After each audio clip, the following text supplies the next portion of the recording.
Auto sequence start in 5, 4, 3, 2, 1.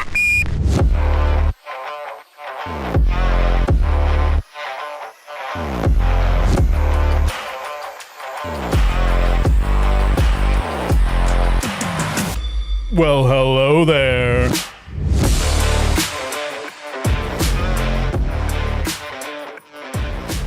Welcome, my fellow espoused, to another installment of Canned Conversation.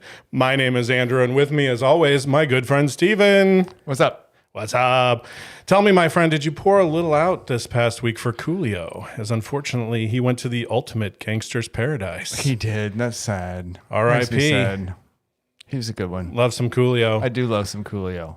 Back in the day. Yeah. Old school Coolio. Him and Medusa, the only two to pull that hairdo off. Just saying.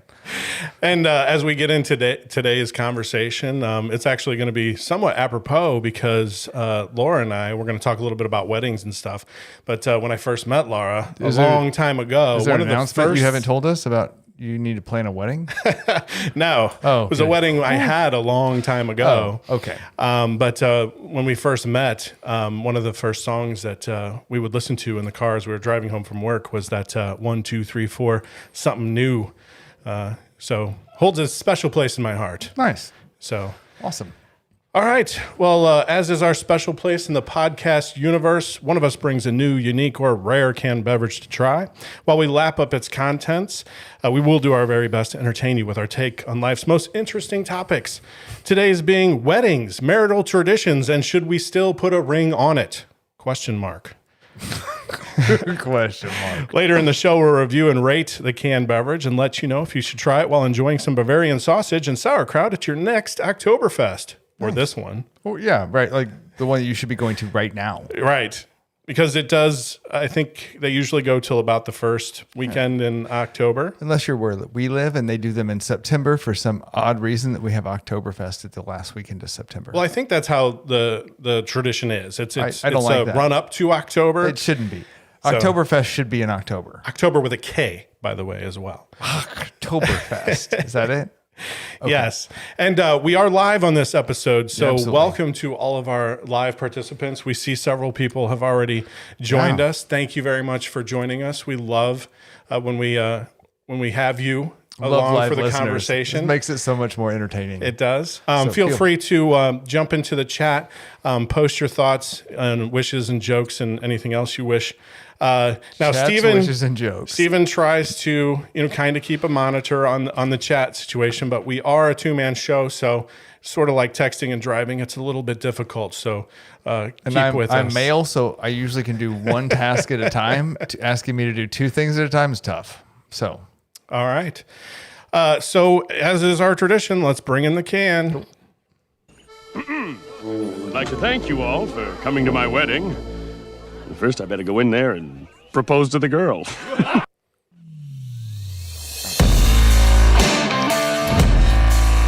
you're in the chat and you know where that came from, post it up. yeah, hit us up. What movie is that from? Garçon. All right.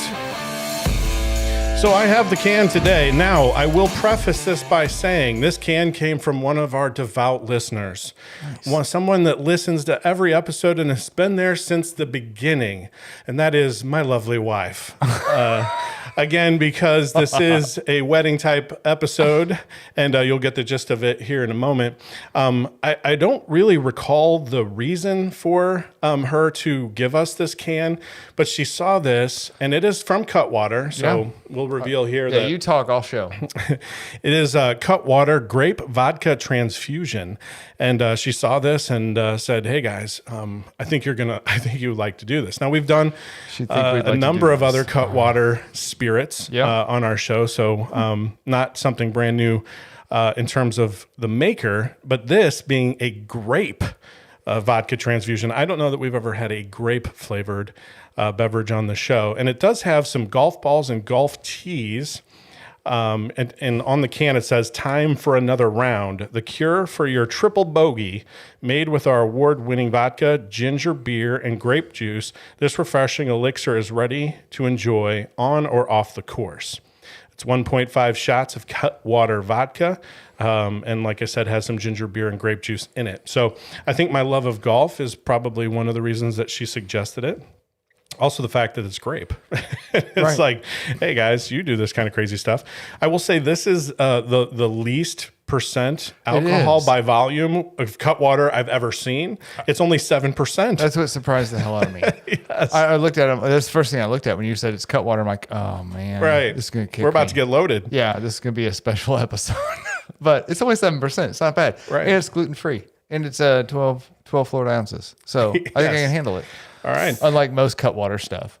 Exactly. So we're going to open this can, and hopefully those listening along live, you have a can of your own or a drink of your own that you can drink along with us and enjoy as we get into today's conversation. So as I mentioned, I kind of teased it a little bit to say today is about weddings. So what spurred this conversation? Well, we're coming up on my 20th anniversary. Congrats. Thank you. I'll give myself an applause here. You should. So 20 years this month. We have, since we had tied the knot. We also just got done talking about a wedding on our spontaneous episode where I was a member of a wedding that I didn't know anybody there, which the was groom or the bride. Ridiculous. And took part in that. So all of this around weddings, I thought, okay, let's talk about weddings. What we think of them and some of the traditions that we still see every day at wedding or all the weddings we go to. And then should we keep it or leave it? So let's get started with, in general, do you still like weddings? Do you like going to weddings? I love receptions. That is it. Everything else, I don't care about. And holistically, I don't care about them, not just for me, for any of them. Like, I know that that's a special time. Great, go do that. But there's no reason for that to be an hour, the whole wedding. Like, that's nonsense. The ceremony nonsense. I skip That's what's binding the people together in love. No, it's a piece of paper that's binding them together in love. Like, just throw a party and say, I want all my friends to be there and we want to have a good time because we want to celebrate our love. Great, I'm in. I'm into that. Oh, and I know you enough. I've been to some wedding. I've been to your wedding, and I've been to weddings that you have also been in. And I know you. You love to dance. You're a dancer, and love to cut the rug, as they say, right? The old people probably. A few spirits and get on the dance floor and have a good time and, celebrate. It's a good time. I love it. 1, 2, 3, 4. Get your woman on the floor. Yeah. Gotta get up and get down. You do. All right. So that's just kind of where we're going today, right? And maybe towards the end, we'll go, after all that we've talked about, we'll go, do we like weddings? Do we like these traditions? What do we think of them? So I kind of want to do the keep it or leave it. And I felt that was a good way for the people in the chat, if they can say, if I, throw out a tradition or throw something out there, they can throw keep it, leave it. And then we'll kind of get into why we think what we do. So let me just talk about the wedding costs, because that's the first thing, right? Like, what do you think? It's crazy expensive. What do you think the average wedding costs? Oh, it's ridiculous. And as of 2021 per Nerd Wallet, and then kind of backed up by the knot, because some of the stuff that I got as far as $35,000. Oh, you're a little high. All right, so 28. 28. There you go. $28,000. So just on the surface, $28,000 to pay for a wedding. Keep it or leave it? Leave it. That needs to be a thing of the past. All right. Do you have a bogey number in mind? Do you think that my wedding cost $8,000? It was put together in less than 2 months. Yeah, it was fast. And it was the necessary people, made it to a church, and made it to a reception where we had a good time. And my father-in-law then immediately went out and went to 2 different boats and got hit 2 different royal flushes on the consecutive weekends and paid for my wedding, $4,000 a pop. Done. Free wedding. Nice. So My bogey for my kids is going to be $8,000. 2 royal flushes. Yeah, 2 royal flushes. If I can't pay for it in 2 royal flushes, I'm out. Right. You're on your own for everything above that. Nice. Right now That's they spend awesome. like $8,000 on a wedding dress. I know I'm skipping ahead, but yeah, no, $28,000. That's ridiculous. I would rather say, I'll give you $28,000, or you can have a wedding. Like, I would rather give you money that you can invest and do something with. There's a down payment on a house. Yeah, for something productive versus something that's a one-night thing that you get pictures of. Okay. All right, sorry. Keep going. Don't I got be passionate. sorry. I got passionate already about this. I'm like, It's a lot. It's a lot of money. It's a ton of money. And that's the average, right? So like, you Yeah. know, you're factoring in where we live, our cost of living is probably, you know, a bit more mellow compared to other places. So ours are probably, you know, a little bit less, but then there's some that are way higher. And I think we've known those. Yeah. We've seen those. We've been to those where we look around and we're like, wow, this costs a lot. I think our live listeners agree with us too, The or at least general they can consensus. hear and agree with my anger on the cost. The passion that's is awesome. there. All right. So let's talk about the engagement. The person proposing should ask the family for permission or the father for permission. Keep it or leave it. I'm gonna go with keep it. You like that, right? You have 2 daughters. I do. So if I they were, expect their significant other to come to me and say, I plan on marrying your daughter, and us have a conversation. but to get your permission, what if you said no? What if you were like, you know, just had something better in mind, so I'm going to go with negatory. I've had that thought experiment in my own head, just for the record. And so As all fathers have. as you should. You're like, what if you go, yeah, negative? Right. I think that's the time to say, here's my concerns. I can't control you. You're grown adults. True. You guys go do what you want to do, Right. and I will support you in it. Here's all the things I think you need to consider prior to getting into it. All that said, Stephen, though, I'm going to need a check for $28,000. And you're not getting it. You're getting 2 trips to the boat with me, and if it pays for your wedding, you're good.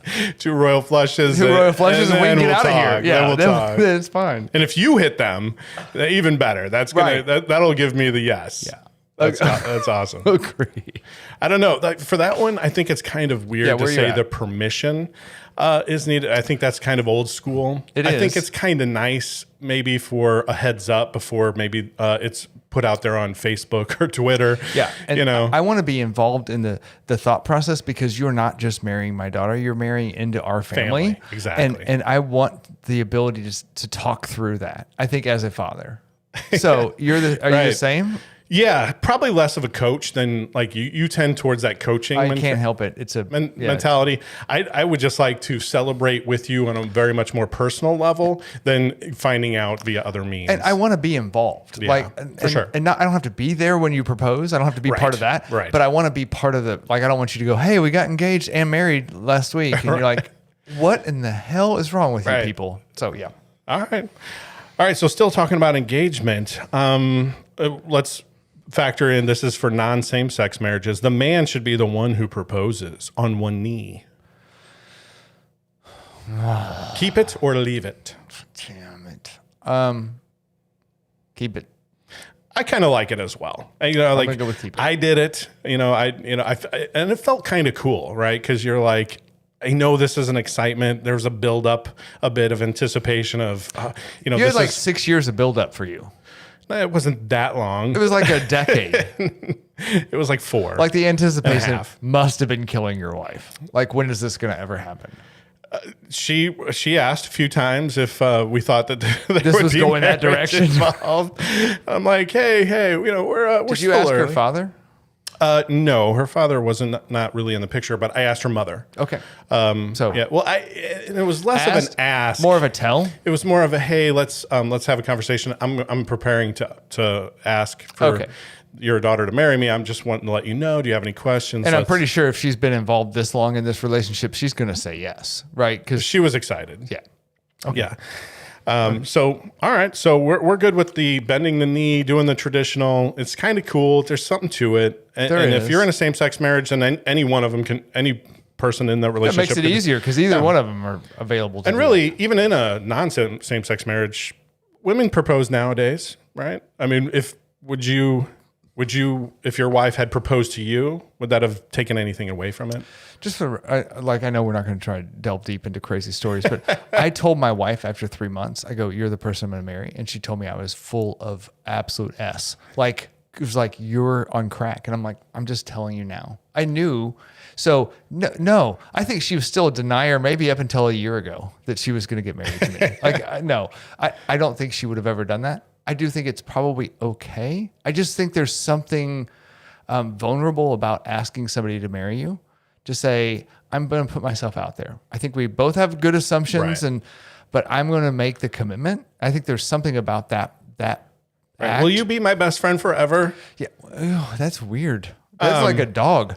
I mean, just saying. There's a lot to marriage, but like one of the things that we've talked about is that's a big thing. You're marrying your best friend. You're saying, I'm going to commit to you forever. I'm committing. It's whoever makes that act. I think there's the vulnerability in that is attractive to say, I'm going to kind of relinquish my control here a little bit.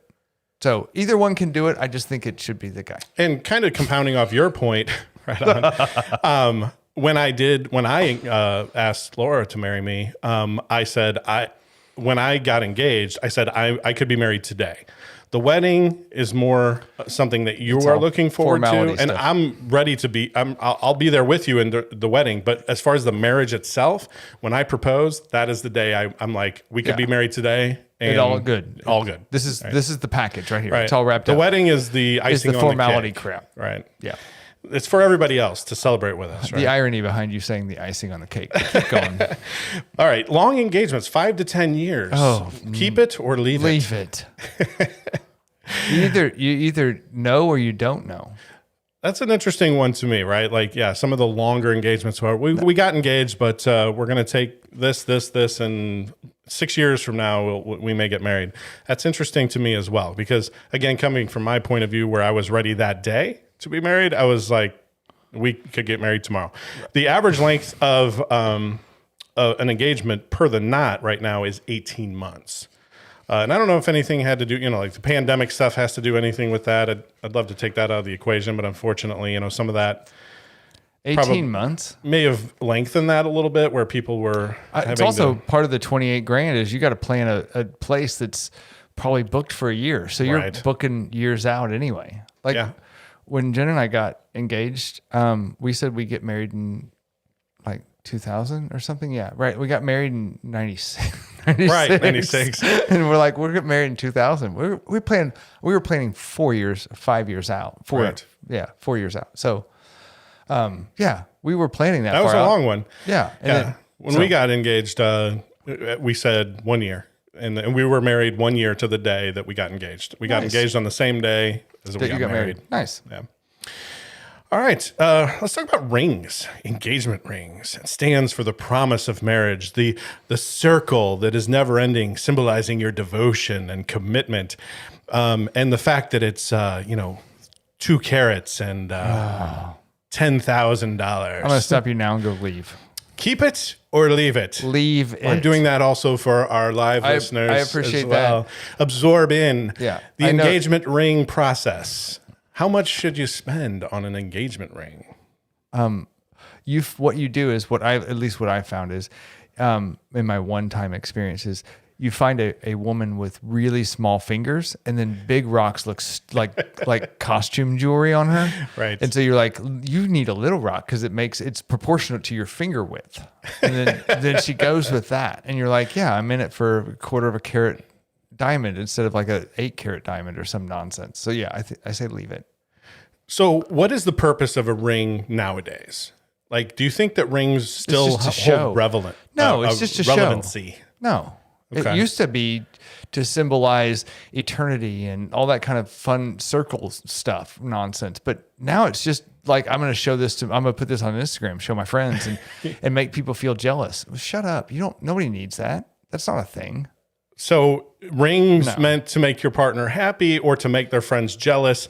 You feel like there's a bit of maybe both. I mean, I do think that on our part, our rings, and we've had this discussion on rings, right? Our wedding rings, I I didn't wear one for a fairly long time because it was metal. It was real heavy. When I tried to type, it was just always kind of, I didn't discount the symbolism, right? I'm like, it's not like I took the ring off and was like, all right, that weight is off my finger. Right. I just, it was cumbersome in fact of jewelry until I'm not a jewelry guy. Right. So yeah, I wore mine for probably 15 years. Then all of a sudden Amazon came around and I'm like, these silicone rings are everywhere.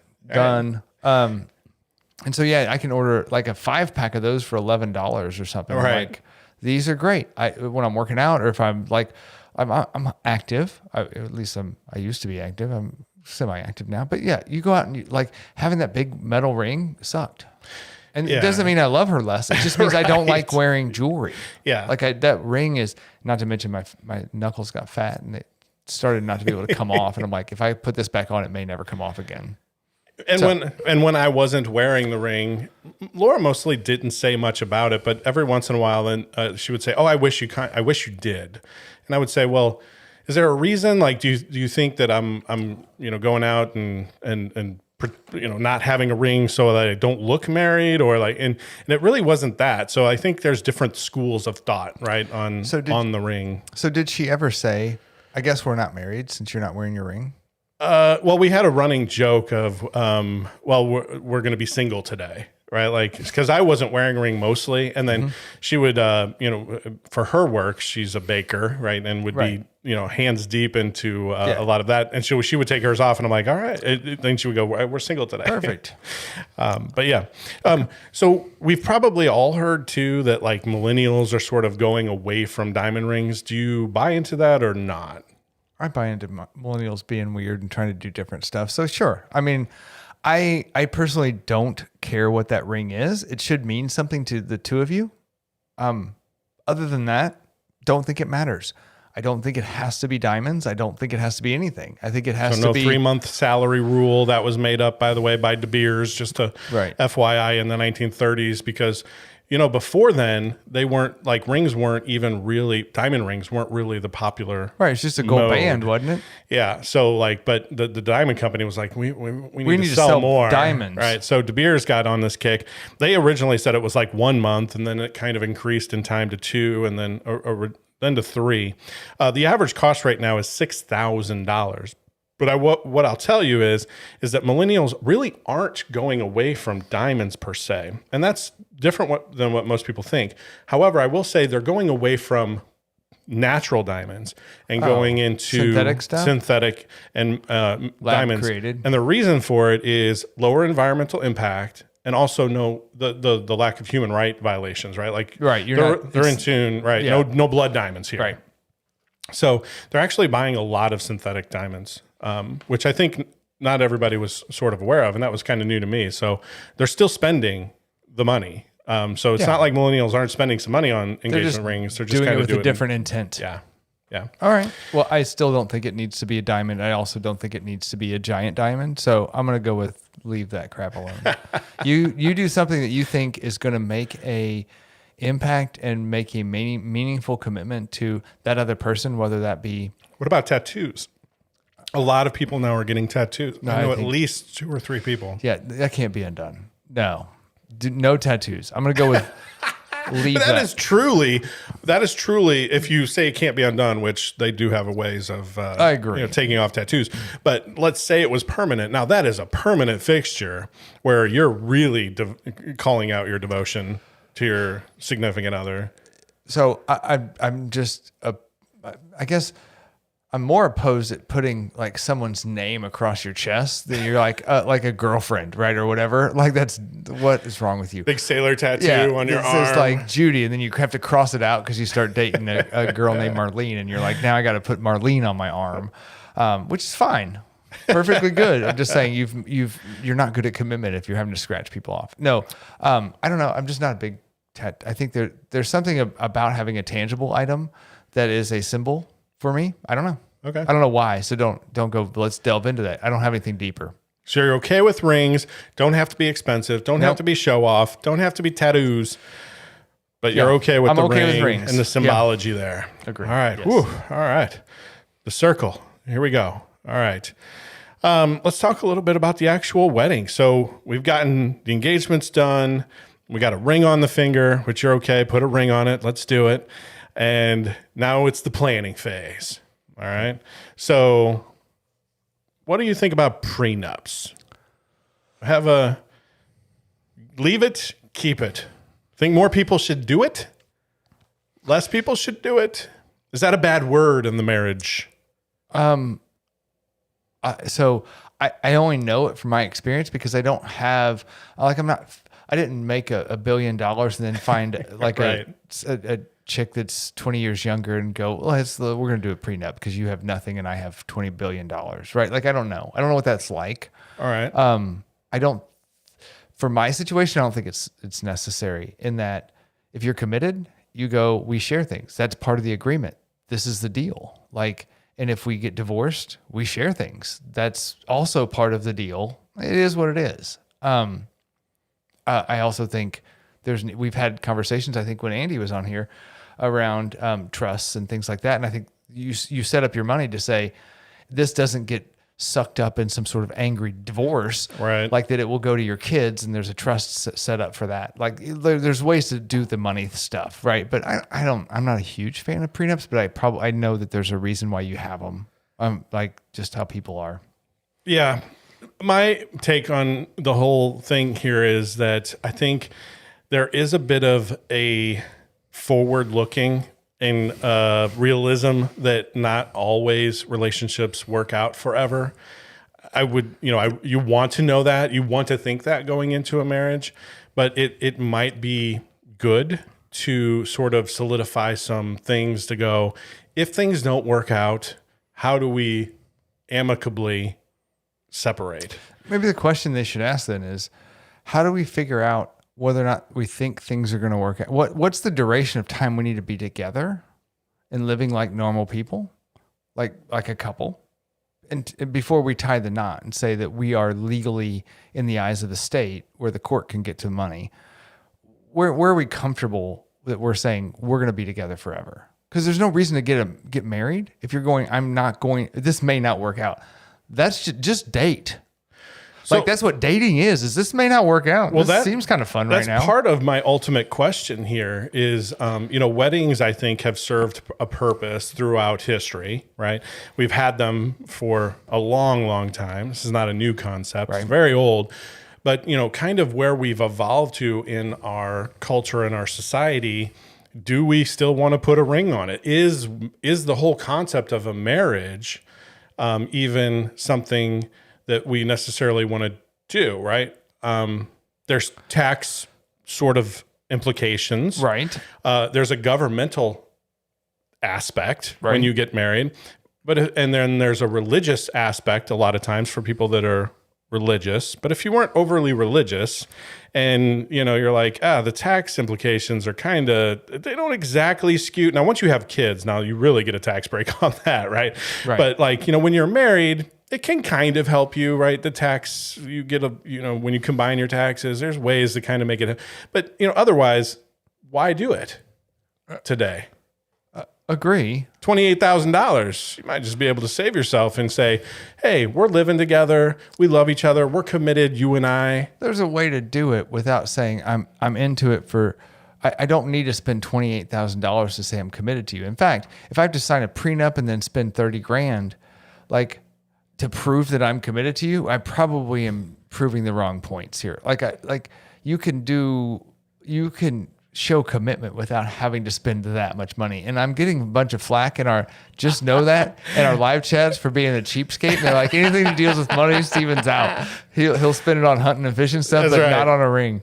And I get that. Sure, that's probably true. Well, one of the reasons I ask, so I want to tee this question up, and then then we'll go ahead and rate this grape concoction transfusion that we have, and then we'll talk more about some of the other wedding traditions that we all know and watch. Notice I didn't necessarily say love because we'll see. Right. But I watched this movie, and I think it was called "I Do Until I Don't," and there was a concept in the movie of having it's like a five, let's call it five, because it was either 5 or 7. Let's call it 5 because it's a nice round number. A 5-year contract. where you say, here's how this is our commitment to each other, and we're going to do it for 5 years. And then when 5 years comes up, we either renew it and we do another 5 years, or we go, this wasn't kind of working out like we thought it would. What are your thoughts on a contractual commitment? That takes, by the way, I know this, it sucks all the romance out of what we're talking about. Yeah. So it gives me Sheldon Cooper vibes. Yes. On this one. Like the roommate agreement, this is the marriage agreement. This is the fact that he gets jazzed up about contracts in general. Like, I can write a contract. So from my marriage of 26 years, like I've been married for a long time. Right. And I do think there's something about like level setting every so often. I don't think it should be a contract. All right. You say leave it. Leave the contract out of it. Because is it setting you up for some sort of, like, is it an out where it's like, it might be easier to just call it a, go, you know what, I'm not 100% here. So I'm just going to go ahead and maybe think that there's greener pastures. Whereas if there isn't this contract and there's some sort of negative impact of a divorce, that you might go, hey, I want to work on this, whereas you might not before. Yeah. I mean, literally, when you tie the knot, whether you're 20 or 35 or 40 or 50, whenever you tie the knot, you're saying, I'm going to be with this person forever. Right. That's what you say in front of your God, whatever that may be. And the government. And the government. And the IRS. And the IRS. So, I mean, every 5 years you can opt out. I mean, that seems like just a bad medical plan, like, or something. Like, that's not really how it works. And it's saying, I have a commitment for a little bit. That's crap in my head. Yeah, so I'm gonna it go was with just no. an idea, and it was kind of on the surface when you think about it. You're like, how would that play out? I don't think I'm necessarily a proponent of that either. But it was just, again, a thought or an idea to go, does that make somewhat of sense? If we want to get married, but we don't want to necessarily roll the dice on being forever, and we don't want to put all our money. I know. I'm with you. Get married. Okay. All right. I'm just throwing out all potentials. I can appreciate the potentials. All I'm saying is if you don't go into marriage thinking this is going to be the rest of my life with this person and the rest of our lives, whatever that may be, whoever dies first gets out easy. I don't know, but winner take all, whatever that is. If you go into it going, I'm only going to give this 5 years and we'll reevaluate. I think you need to be reevaluating your marriage all the time. What am I doing that isn't going well? How do we fix this? I'm with. That's a great perspective. Oh no, you took the other one, Sheldon Cooper. You're going to go try to write a contract. Well, I'm just a realist. That there's like 49% of marriages or something like that. Like, a lot. And in divorce, and when that happens, money gets distributed. Usually not to the couple, but to either the lawyers and the courts and everything goes through probate because no one's prepared and it's a mess, right? So like terrible. It's nonsense. Right. Okay. So I just think. You have poor expectations getting into marriage if you think you can get out of it easily. It shouldn't be easy to get out of. You made a commitment. You shouldn't. Just like any other promise or commitment you make, it shouldn't be painless to get out of. And for those of you that have not heard this, one of the things that my wife and I have said, and this wasn't original, I can't take full credit for this because I heard it somewhere else, but we did commit to, if anything ever goes so far south, we don't think that we can recover, we will go into the backyard with a pair of pistols and we will duel it. And whoever gets it, whoever's that's where the money gets goes. it all. Nice. She's a better shot than I am, so I got to work on things if it's my, if there's a problem. All right, so let's take a moment and relax from all this talk of marital contracts and talk about this grape vodka infusion. This is yours, so you start. I will start. If I had to wrap this up in one word, I would call it trash. It is not very good. I like Cutwater, most of their stuff. Every once in you told me about something you tried. You were like, I like these 5 things from Cutwater, but this one other thing I don't like. It's like 3 things. This is not very good, in my opinion. It's overly gingery. It's crazy ginger. I thought it was just grape and vodka. I wasn't paying attention when you read the label. Right. And it says ginger and grapefruit with natural flavors. There's no grapefruit. It's just ginger beer, grape juice. Oh, grape ginger juice. Sorry, beer grape juice, and vodka. Their formula skewed too much to the ginger. Okay. And we just had recently on one of our past episodes where we had a ginger and the bourbon, and that was a very good combination. I like ginger ale with as a mixer. But I don't like this much ginger. It is a weird grapey flavor that hits you first, and then it hits with that back taste of extreme ginger. So when I first drank this is the thought that came to the imagery that came to my head was, it's as if you took a ginger beer, which you can find on the market. Right. They're everywhere.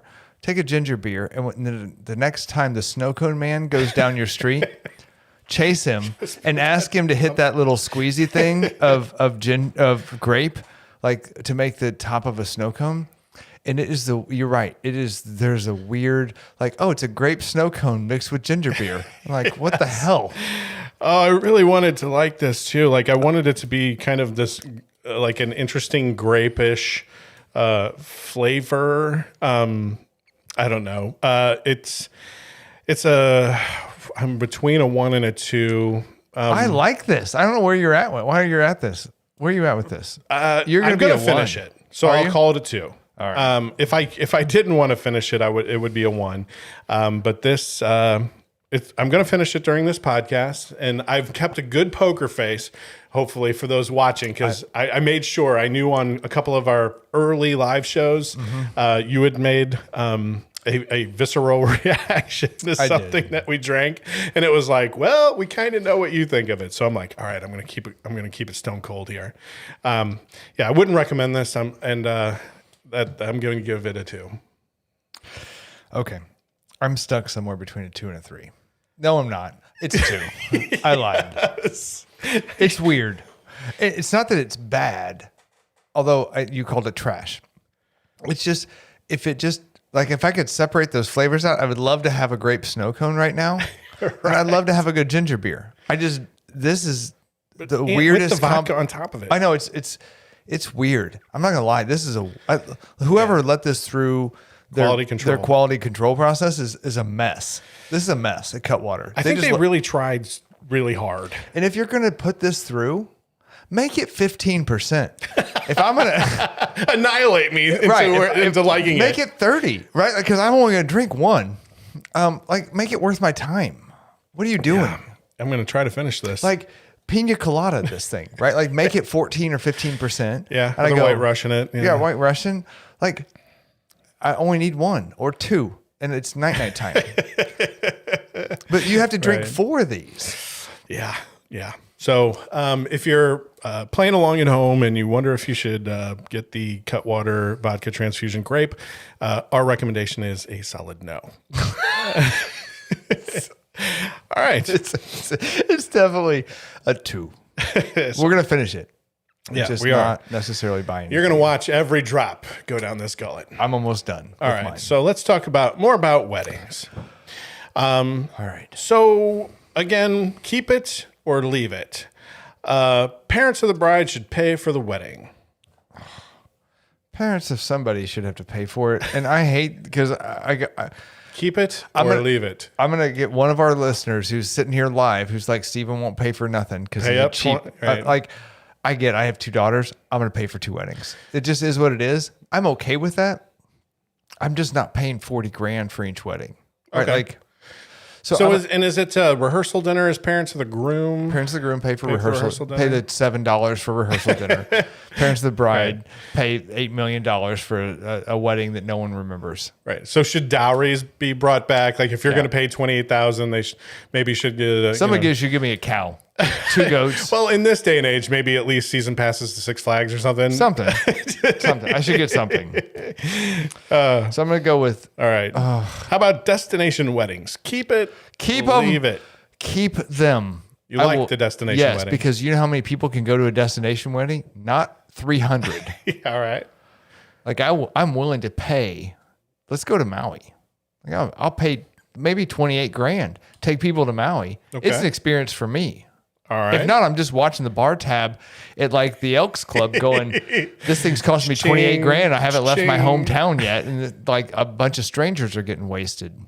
So you like the idea of destination wedding, maybe on a beach somewhere? Yeah, take the closest people to you, make it special, and go do that. You invite people, but then say, "Don't worry if you can't come. It's optional. It's absolutely optional. You don't have people that feel obligated Yeah. to come, and I think obligation sometimes with weddings is kind of the. You got 300 people at a wedding, and 150 of them just felt obligated to spend your money.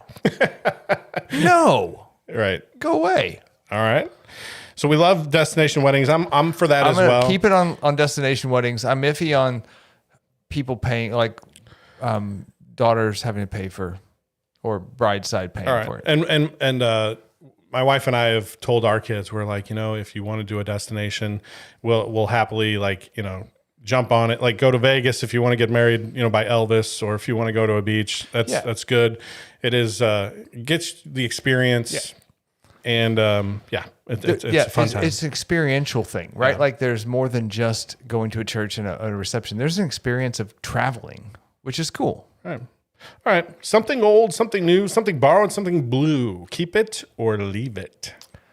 Can there be a third category of don't care about it? Is this more for not the groom? This is this is not a groom thing. So you just leave it? Yeah, I guess. I mean, if it's important to somebody, I guess. If it's important to your bride. Did your wife try to fill the buckets? I'm sure. I don't even know.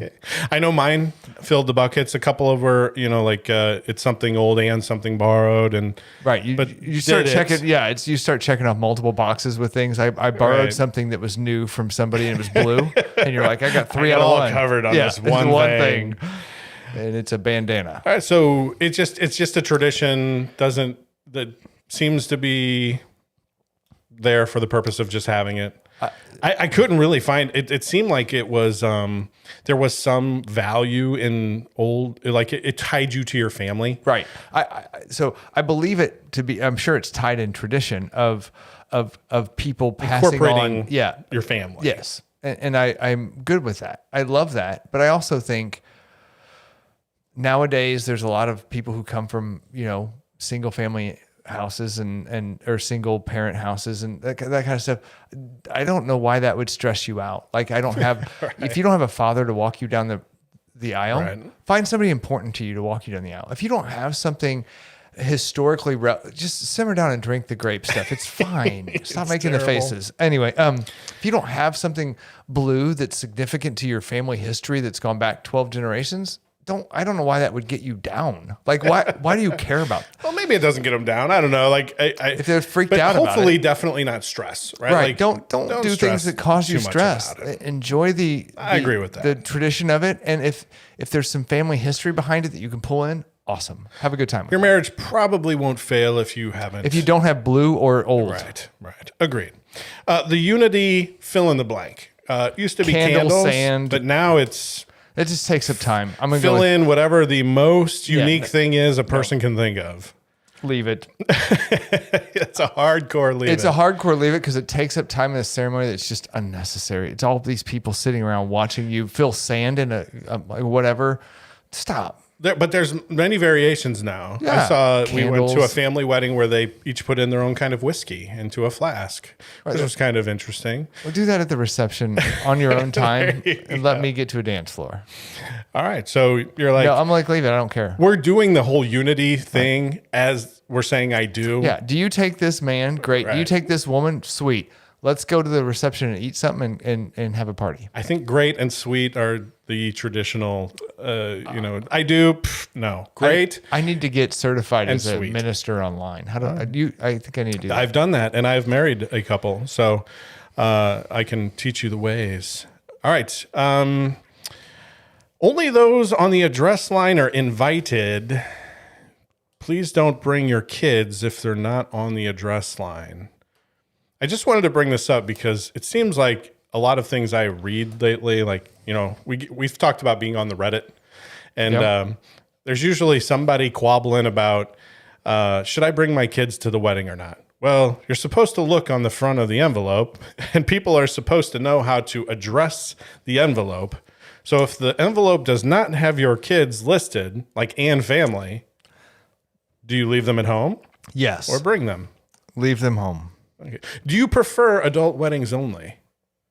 Yes. You do? Specifically because some parents, if they get babysitters for the kids, then they're more fun.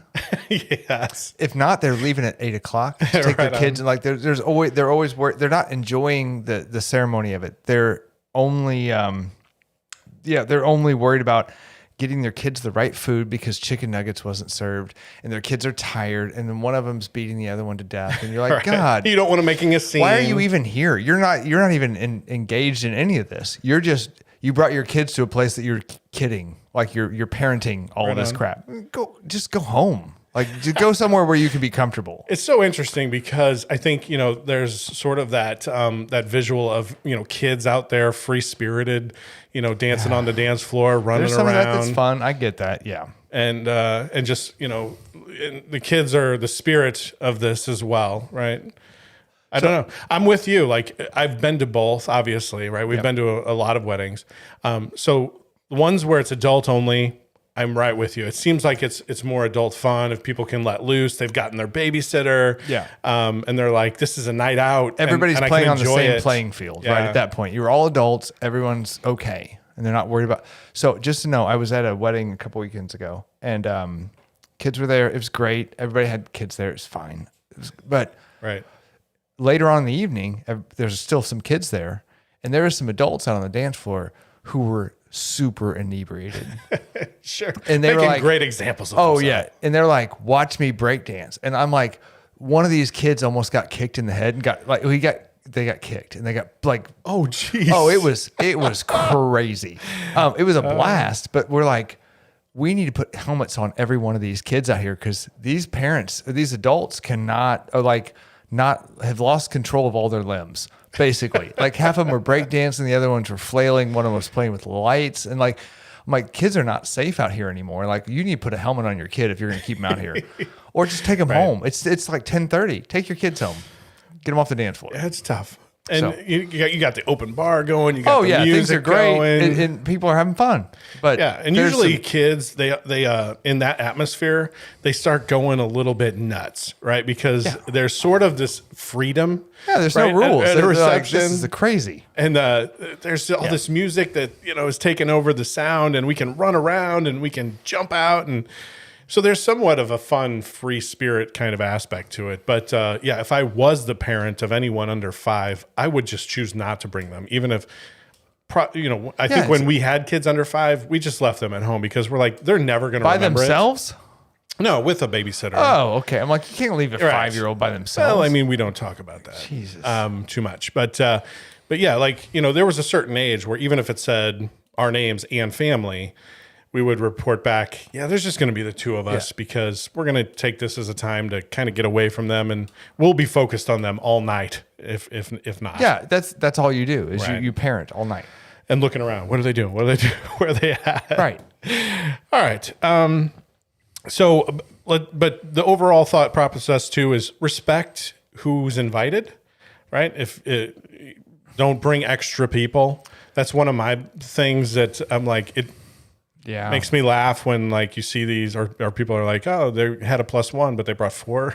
Yeah, they brought all their kids. And you're like, kind of let's respect the bride and the groom and that they have a head count, right? Yeah.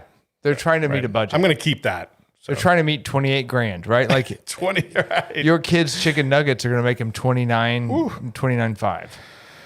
All right, let's get on to the toasts. What do you think about the 10 to 15 minute toasts nowadays? I feel like people have pressure to get the right kind of toast, and they fail a lot. Yeah. I need you to be funny. I need you to be sincere, and I need you to be succinct. Those are the 3.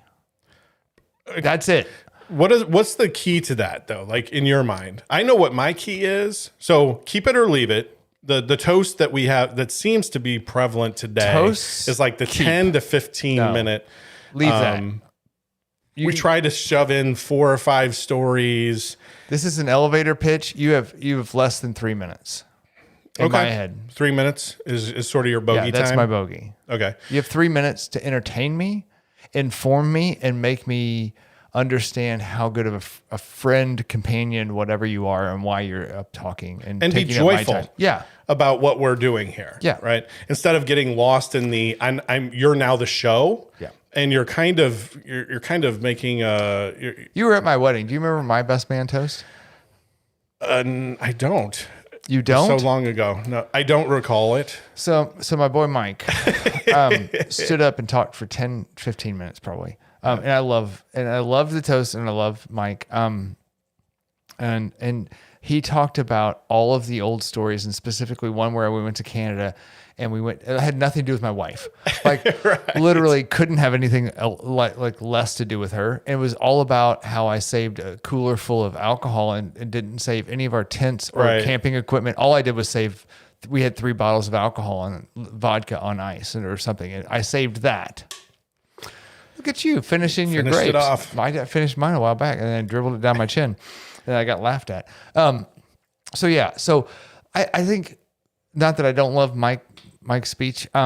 However, I think make it personal to the two of them. Right. Make it meaningful, but get in, get out. Like, I agree. Get your laugh, get your sentimental piece, and get out. Like, that's your goal. Right. Don't make the show about you. Yeah. It's not a stand-up routine. Right. My other big thing in here is be prepared. Prepare ahead of time. There have been several occasions, and I'm probably speaking to the choir here. I mean, probably our listeners are very smart listeners, but there have been multiple times where I have, heard from the best man before the reception. What do you think I should include? Or like they're like still writing things down. I'm like, you've lost this. You've lost that game. We got to save the date 6 months ago. Right. You knew you were the best man at least 8 months ago. Yes. Where have you been? So be prepared, write it out, practice it. I don't care if you have note cards. No, I don't either. But when you're kind of looking at something and you're like, oh yeah, that story. And then like you said, and it's like you go down some rabbit hole and it's weird. Yeah. Like, I would say it would be good of you as the groom or the bride to sort of help okay, what are you thinking about your toast?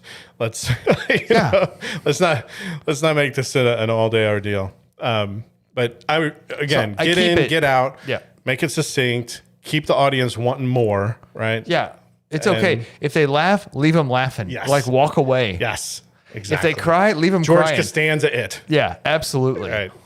And I'm out. The second you get them, go, you know what? Cheers. All right. So what do you think about dances? Bride, father. There's so many. Mother, the mother dance, the father and the bride, and the wedding party, and the traditional dances. Yeah. So as a participant of a reception, I'm there because of somebody else. I hate those. They take up all this time for no reason. As a father, I want those. Like I want to do that with I want to do that with my daughter. Right. You don't want to miss out. Yeah. When it's your turn. When it's my turn, I paid $28,000 for this MFR. We are going to dance, and it could be it's going to be the longest song on earth. Whatever that song is, we're playing that because I'm going to dance and we're going to have a conversation and we're going to enjoy the moment and just be present in that. And that's my time. So don't steal my time. So I'm keeping it unless she paid for it, damn it. Yeah, I paid for this. I'm using every damn minute of it. So, it's interesting. As a spectator, I think there's probably all walks of life when it comes to how they view it. I've watched people like tear up, and get very emotional about somebody dancing, and not their wedding, right? And I'm like, wow, you've really gotten into that. It's like a really special moment. You're engaged, not only between the people dancing, but you're really into that. And I feel like they're probably associating that with their own. They're probably thinking in terms of when their kids are ready to get married, like you. Like, I want this for when I'm there. Yeah. But yeah, the overly drawn out kind of stuff. That's when it's sort of, or. I do like when, and I'm a little bit biased because we took a few dance lessons and said instead of just doing the back and forth, we're going to do a routine, like a ballroom routine. I don't know if you remember that, because then after it was done, you and I, you ran out and do you remember? I got a picture of us dancing together. Oh, nice. Good on me. No, I don't. I have so. Yeah, I'll post that up so people can see it. But there's a really good picture of me dipping Steven at my wedding, because he was like, that was awesome. And he ran out and he's like, do that. Oh, man. All right. So what about the garter toss or the bouquet toss? Keep it or leave it? Leave it. Tradition that just could die on the vine. Yeah. Like, I'm sure at some point, somebody who caught the bouquet is like, I should feel some pressure to get married now. I'm now the next to get married. Yeah, I'm in. I don't feel like it's that anymore. And I feel like all this just takes time away from your guests having a good time. Okay. Because no one really wants to go out there and catch that crap. Well, but is there something to be said? Because on some of these, where I was going to ask you, there's a structure in terms of the reception. If there were none of these traditional things, I think there would be 4 hours of just do whatever you're going to do. But with these things sort of in place, I think people kind of like structure. People kind of like to see, oh, we're going to do this. Then we're going to cut the cake. Right. I think there's so much of it though in a wedding. It's you're like, oh my God. We showed up to this wedding thinking we were going to hit the reception. They had just gotten done with half of the formality of the wedding stuff. And so it was all that stuff was left a couple weekends ago. We still have to cut cake. And we thought we were going to come slide in and be like, let's hit the cha-cha slide and get up out of here. We're like it was going to be perfect. It was not. But it just takes up a lot of time because it takes photographers and people to all be in the same place. And as a bride and groom, they want to go mingle and go talk to people, and they're never in the same place at the same time on the wedding night or on the wedding day, right? They're out gallivanting around. Yeah. And all of a sudden they're like, oh, it's time for this. And they're like, you got to go find the bride. She's off somewhere talking to somebody. Oh, great. So all that takes time. So use your guest time wisely. Yeah. And that's a good point too. I had a blast at my wedding. We did some of the obviously traditional stuff. I shouldn't say obviously, but I mean we had that. Broke the glass in the napkin and you jumped over the broom. We did all that. We were on chairs. Yeah. We're not even Jewish, and we're like, here, put us on a chair. Yeah, absolutely. We did everything. So that was one of my questions too, to sort of rounding things out is, do you remember how long your reception was in real time or your perceived time? Because when you're the one that actually gets married, I think your perceived time is 30 minutes. I mean, it goes by so fast. It went by pretty quick. For us, I also think I was young, and there was a whole bunch of my friends there, and we were all had a lot to drink, and so that was great. Nice. I mean, it went from wedding toast to we danced, and then my mom was like, "Okay, everybody strip out of your tuxedos in the parking lot of the hotel," because she didn't trust us to wear our tuxedos in to the. So there's a deposit on these things, boys. Right. So she made us take all of our clothes. We walked in boxers and t-shirts into the hotel that night. And I'm like, that was the end of it. It was between, toast, and I had to strip out of all my clothes in the parking lot to walk in because Mom didn't trust us. But it didn't seem like it took that long, but. For you, it was very quick. There's a lot of people that you're trying to. Right, you're trying to talk to people. They want to congratulate you, and it just goes by super quick. And but it was a good party. I will say one of the best parts about being the groom is that when you go to the bar, you can get in front of everyone. You don't have to really wait in the line. Yeah, no, you own the place, right? You're like I need my normal. Just give it to me. Which was fantastic. So I had a blast. I would do it again for sure. And my wife always talks about, when we have maybe for our 25th anniversary, we'll have some sort of party. I think that's usually when you kind of have your, hey, we've been married 25 years. It's the silver, right? I think anniversary. All right. So one more thing, and then we'll kind of, I'll want to see if there's any fun comments that you want to call out, but keep it or leave it, consummation. Ooh, that's a tough one. It's the end of the night. Give me a minute. You've partied like a rock star I'm too tired. for like 5 or 6 hours. I'm going to go with keep it, I guess, because it's tradition. That's what they say. You Right. got to consummate the marriage. I'm going to go with keep it because it's tradition. Yeah, I mean, that's fine. So, yeah, if you're, I mean, 28,000 should buy you a pretty good consummation. What's not a thing. I didn't know where to go with that. All right. That was pretty apparent. So, any fun? I see a lot of good. Yeah, things are going crazy. That was a one face. Thanks, Andy. Yeah, that was a one face.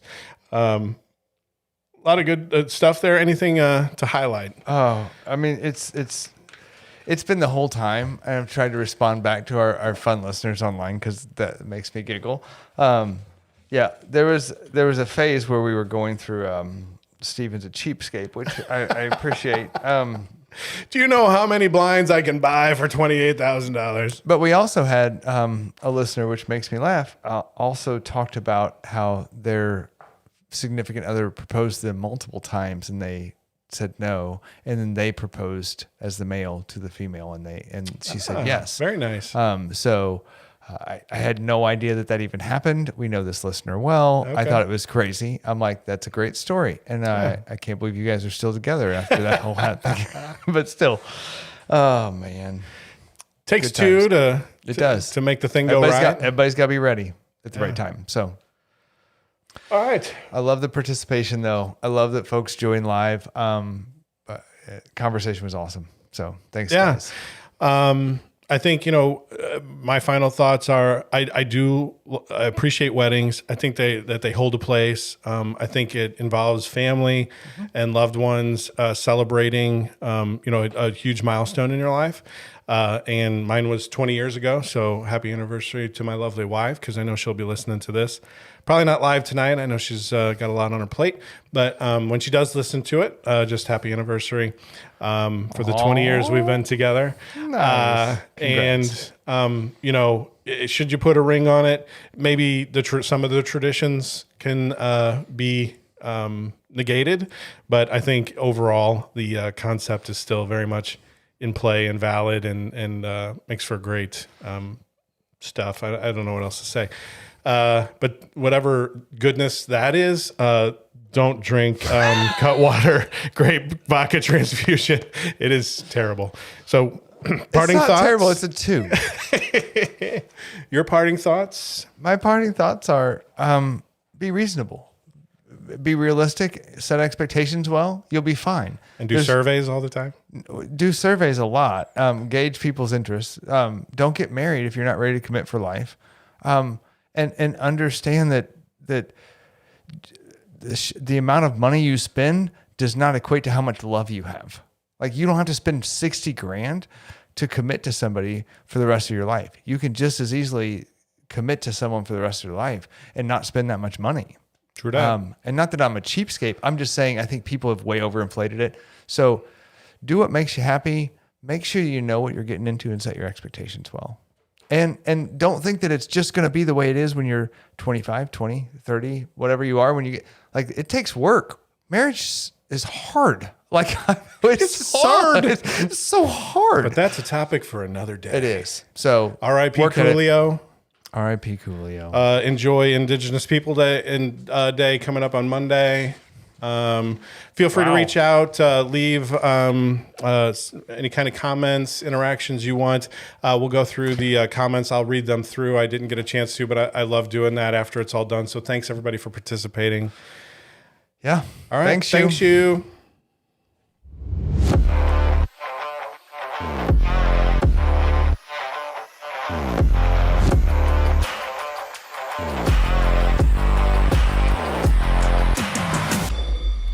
The bar is closed. The music has ended. The cleaning crew is clearing the tables. What more of a sign do you need? It's time to go home.